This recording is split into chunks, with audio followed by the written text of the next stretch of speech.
Dilema Kemerdekaan Beragama oleh M. Rauful Hadi. Selamat datang Agustus, bulan kemerdekaan kita. 17 Agustus 1945 adalah hari kemerdekaan negara kita, Indonesia. Mulai dari awal bulan sudah banyak umbul-umbul merah putih menghiasi jalanan. Tentu saja umbul-umbul itu untuk memeriahkan bulan kemerdekaan kita.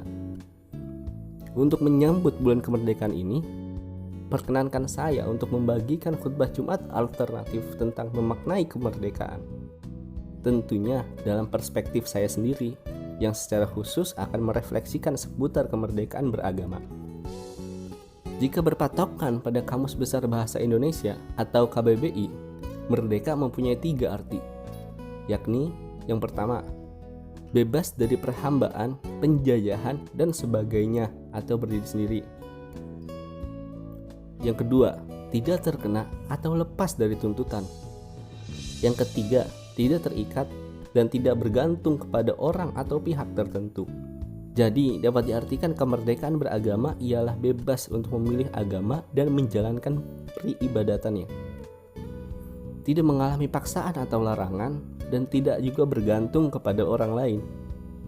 Beberapa ciri kemerdekaan beragama diantaranya ialah bebas untuk memilih agamanya, tidak ada paksaan dalam memilih agama serta pelaksanaan peribadatannya, dan adanya pendidikan keagamaan.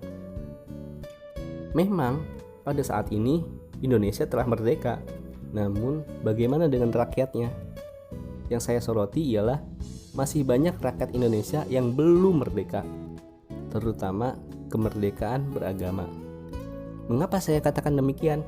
Tim imparsial mencatat selama tahun 2019 terdapat 31 kasus pelanggaran kebebasan beragama dan berkeyakinan yang terjadi di 15 provinsi dari awal hingga akhir tahun 2019.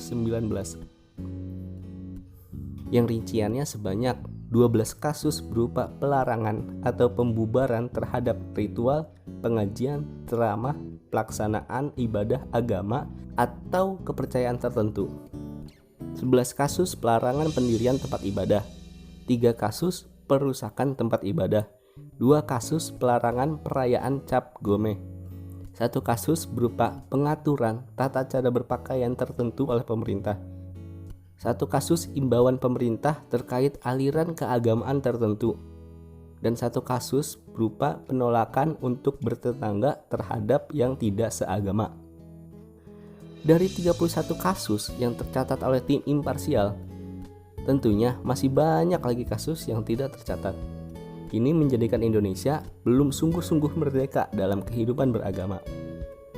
Dikutip dari nasionalkompas.com, Ketua Bidang Advokasi YLBHI Muhammad Isnur berpendapat bahwa ada 3 faktor yang memicu kasus pelanggaran hak atas kebebasan beragama. Ketiga faktor tersebut ialah regulasi atau norma hukum, lemahnya penegakan hukum, dan ujaran kebencian. Lantas bagaimana supaya kita dapat merdeka dalam kehidupan beragama? Merujuk pada ciri-ciri kemerdekaan beragama di atas, maka kita perlu untuk bisa menerima perbedaan dalam beragama. Karena kebebasan dalam memilih agama berujung pada kemungkinan adanya orang yang berpindah agama.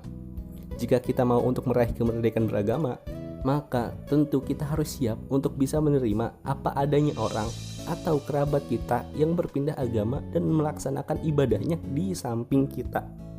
Mungkin dari beberapa teman yang mendengar ini masih ada yang keberatan dengan kemungkinan itu. Tapi saya ingin bacakan surat dari An-Nahl ayat 93 yang berbunyi, A'udzubillahi minasyaitonirrajim. Bismillahirrahmanirrahim.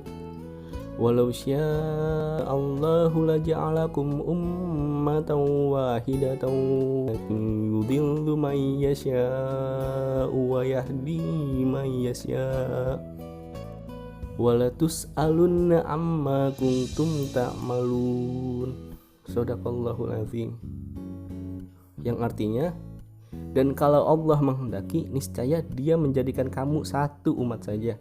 Tetapi Allah menyesatkan siapa yang dikehendakinya dan memberi petunjuk kepada siapa yang dikehendakinya. Dan sesungguhnya kamu akan ditanya tentang apa yang telah kamu kerjakan. Menurut tafsir jalan lain, kalimat "dan kalau Allah menghendaki, niscaya Dia menjadikan kalian satu umat" bermakna menjadi pemeluk satu agama. Kemudian kalimat "tetapi Allah menyesatkan siapa yang dikehendakinya dan memberi petunjuk kepada siapa yang dikehendakinya, dan sesungguhnya kalian akan ditanya", yaitu kelak di hari kiamat nanti dengan pertanyaan yang keras tentang apa yang telah kalian kerjakan. Kemudian kalian mendapat balasannya. Sedangkan menurut tafsir Ibnu Katsir, kalimat "dan kalau Allah menghendaki, niscaya Dia menjadikan kalian satu umat saja" semakna dengan apa yang disebutkan dalam firman Allah dalam surat Yunus ayat ke-99 yang artinya, "Dan jikalau Tuhanmu menghendaki, tentulah beriman semua orang yang ada di muka bumi seluruhnya." Pada akhir ayat 93 surat An-Nahl dikatakan bahwa sesungguhnya kita akan ditanya tentang apa yang telah kita kerjakan. Di sini kita diberi pilihan oleh Allah SWT untuk bertindak terhadap perbedaan keimanan. Akankah kita menerima itu semua, ataukah kita tidak menerima dengan disertai tindakan seperti merusak atau mengganggu orang yang berbeda keyakinan dengan kita? Alangkah lebih baik jika kita menerima orang yang memiliki perbedaan keyakinan dengan kita. Mengapa begitu? Karena Rasul datang pun untuk memberi peringatan dan kabar gembira, bukan untuk memaksa orang memeluk agamanya. Selain itu, perbuatan kita di dunia ini yang menanggung adalah diri kita sendiri. Jadi, untuk apa kita bersusah payah berselisih dengan yang berbeda keyakinan dengan kita? Dengan begitu, kita akan melangkah sedikit menuju kemerdekaan beragama. Sekian, kurang lebihnya mohon maaf. Wassalamualaikum warahmatullahi wabarakatuh.